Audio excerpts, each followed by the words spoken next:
BFM Business, Intégral Placement, le face-à-face. Alors il a raison ou pas Alain Flelou? Il est fou là-dessus ou pas? Conditions de marché peu favorables alors que Wall Street est à des records. Eh ben on va s'interroger au cœur du face-à-face avec Thibaut Prébet et Pascal Auclair. Bonjour à tous les deux. Bonjour. Pascal Auclair, directeur général de la Française AM, Thibaut Prébet, directeur général adjoint de la financière Arbevel. Les marchés financiers bien sûr à suivre et puis parallèlement il y a des mouvements assez intéressants aussi sur le placement dit préféré des Français, c'est l'assurance vie puisque et Caroline Morisseau nous en parlait à l'instant dans le journal, l'assurance vie a subi une décollecte au mois d'octobre. C'est la première fois depuis 2013.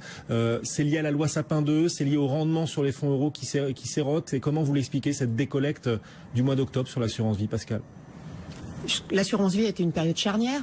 On a beaucoup baissé, les compagnies d'assurance ont beaucoup baissé le taux de rendement sur le contrat en euros, qui était une sorte de compte courant rémunéré à capital garanti. Pas assez à mon goût, mais déjà beaucoup baissé.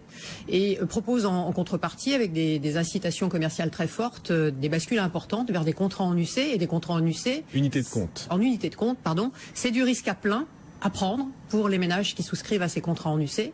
Et aujourd'hui, le risque à plein, en particulier investi en actions, c'est un risque qui rémunère peu et qui conserve beaucoup de risques. Donc je crois que les ménages sont dans cette situation difficile de passage d'un compte courant rémunéré à capital garanti vers un véritable investissement sur des actifs risqués, en particulier boursiers, en lesquels ils n'ont pas retrouvé confiance. D'où ce freinage et cette période charnière un peu compliquée en termes de développement des encours. Ça me paraît logique. Ouais. Et parallèlement, ce risque de liquidité, si jamais on s'orientait vers une crise importante, si jamais les taux venaient à monter vraiment brutalement, vous pensez que c'est un scénario plausible, que les particuliers ont raison éventuellement de le craindre et ce qui pourrait justifier cette décollecte aussi du mois d'octobre sur l'assurance vie? Il est clair qu'un scénario de krach obligataire est un scénario stressant pour les compagnies d'assurance sur la partie contrat en euros. Et c'est d'ailleurs pour ça qu'elles orientent leur politique commerciale vers davantage du C. C'est pour sécuriser cette partie-là de leur activité, bien sûr. Donc il est clair que si on avait un krach obligataire, ce qui est un scénario dont on pourrait débattre, ça serait un peu compliqué pour les compagnies d'assurance en général sur les contrats en euros. S'il y avait un krach obligataire, j'aime autant de vous dire que ceux qui ont basculé en unité de compte ne seraient pas beaucoup mieux lotis forcément. C'est clair aussi.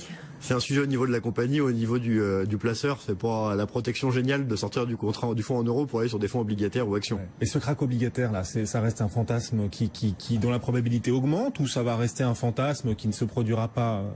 Pour savoir si c'est un fantasme très peu probable ou un fantasme extrêmement peu probable, j'en sais rien. Ce qui est sûr, c'est qu'on a une banque centrale qui a montré clairement qu'elle ne ferait pas faire et qu'elle ferait tout pour avoir quelque chose de graduel dans les remontées de taux. Donc non, il n'y aura pas de krach obligataire. Après, il peut y avoir des réajustements, c'est sûr. Et puis, la dynamique, elle est simple. Les assureurs ne veulent plus collecter sur ces supports. Comme il y a quelques retraits de personnes qui ont soit des envies de se placer autrement, soit des besoins personnels, ça va décollecter un peu.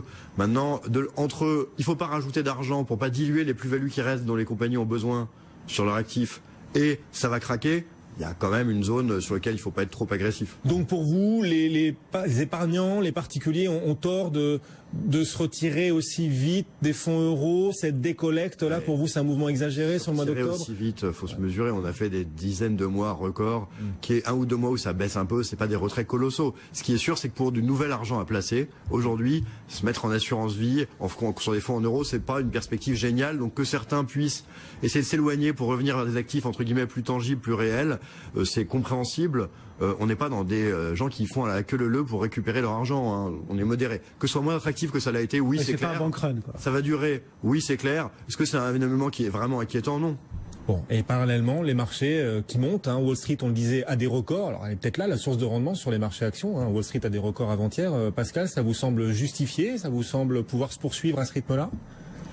Écoutez, une chose est certaine, c'est que les marchés ont une lecture qui est une lecture assez angélique du scénario Trump. On va pas revenir sur les raisons qui justifient tout ça, mais Trump, c'est plus de croissance, plus d'inflation, et donc ce que joue le marché, modérément quand même sur les bourses, puisque les bourses, elles consolident en effet sur leur point haut, sans envolée lyrique depuis l'élection de Monsieur Trump. Il faut raison garder. Finalement, le principal mouvement qu'on observe depuis l'élection de Donald Trump, c'est le mouvement taux d'intérêt dollar qui est davantage lié à des anticipations qui sont des anticipations inflationnistes et de croissance également. Mais on ne peut pas dire qu'on ait une envolée boursière totalement délirante. On a en revanche de très fortes rotations sectorielles et géographiques à l'intérieur de la sphère equity qui, elle, me semble, je dirais, un peu caricaturale d'une façon générale et pas forcément acquise à terme par rapport à ce qu'on peut imaginer de l'année 2017.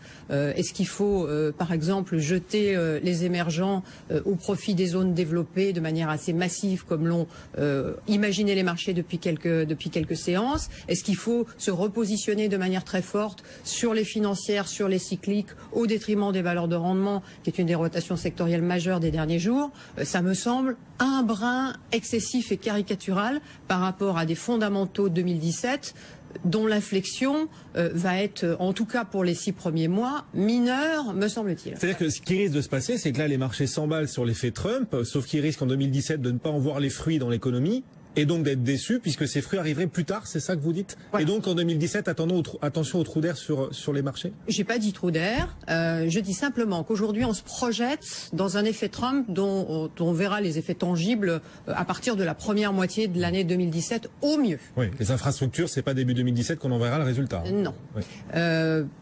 Par ailleurs, on a quand même, alors il faut également regarder ce qu'on avait avant Trump. On avait avant Trump, me semble-t-il, une dynamique qui est une dynamique déjà plus favorable que celle qu'on avait avant l'été, puisque au fil de l'été, laissant s'évaporer les effets de crainte autour du Brexit, la dynamique américaine s'améliorant, on avait je dirais un schéma macroéconomique qui est globalement en tendance sur toutes les zones mondiales, aux États-Unis, en Europe, au Japon également, était un peu plus favorable. Donc l'effet Trump arrive sur une dynamique qui, d'un point de vue économique et d'un point de vue macroéconomique, était plus favorable depuis la fin de l'été 2016. Premier élément.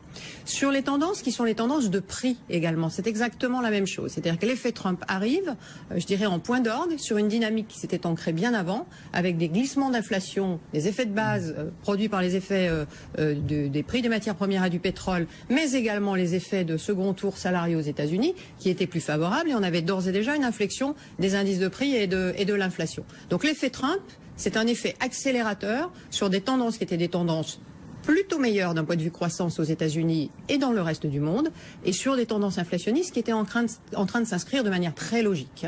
Ok, mais s'il y a un effet, s'il y a quelques effets positifs Trump, il y a aussi un petit wagon d'effets potentiellement négatifs. S'il y a de l'inflation, il y aura des hausses de taux assez nettes de la Réserve fédérale. S'il y a du protectionnisme ou de la remise en cause du commerce international, ça peut créer des tensions.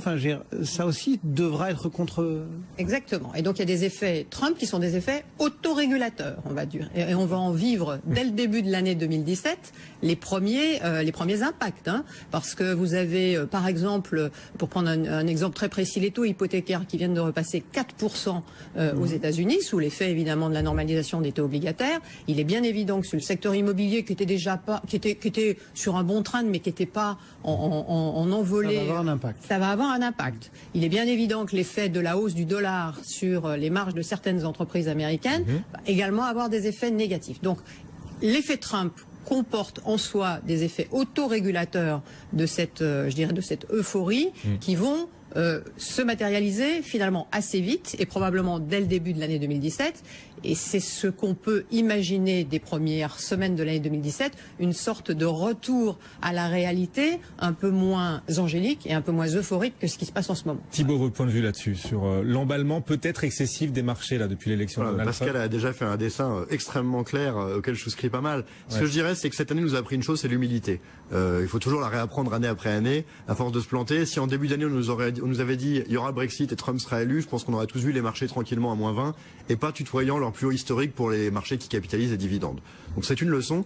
À partir de là, ce qu'il faut en tirer, c'est le fait qu'il faut avoir des convictions de long terme et les suivre. Dans le cas de Financière Arbevel, plutôt les petites et moyennes capitalisations, mais quelle que soit la société, c'est des convictions de long terme.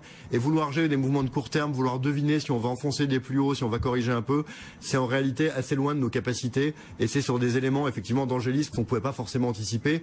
Donc essayer d'attraper ces rotations sectorielles qui sont pas forcément fondamentales parce que c'est la mode, c'est finir par partir de ces vues de long terme et devenir une sorte de hedge fund, de fonds spéculatifs qui ont pas connu des années géniales, donc c'est peut-être pas la bonne tendance. Donc soyons un peu prudents.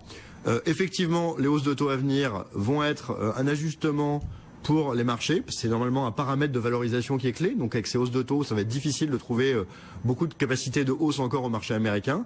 Il faudra rester relativement prudent. Sauf si la croissance suit, mais ce sera pas immédiat. Mais même si la croissance suit, faut de là à ce que ça fasse repartir très fortement en hausse les résultats des entreprises avec des fortes hausses salariales, c'est pas évident. On peut avoir de la croissance aux États-Unis avec des résultats d'entreprises qui progressent plus parce que ils sont mangés par les hausses de salaire. Enfin, il n'y a rien d'évident dans le fait que cette croissance sera positive. Alors l'élément sur lequel je différais un peu de Pascal, c'est quand même que il y a une dynamique sur l'immobilier qui est quand même très alimentée par la construction. On a eu des mises en chantier qui ont fait leur plus grosse progression mensuelle depuis pas mal d'années. Donc sur l'immobilier, on a peut-être encore un peu de temps. Mais c'est vrai que l'angélisme, je reviens sur ce terme de Pascal qui me paraît complètement adapté, me paraît vite fait.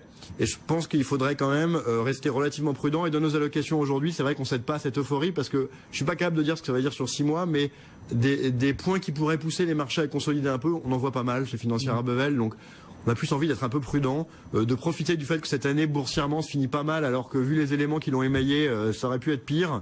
Et puis rester sur des convictions de long terme avec des expositions modérées.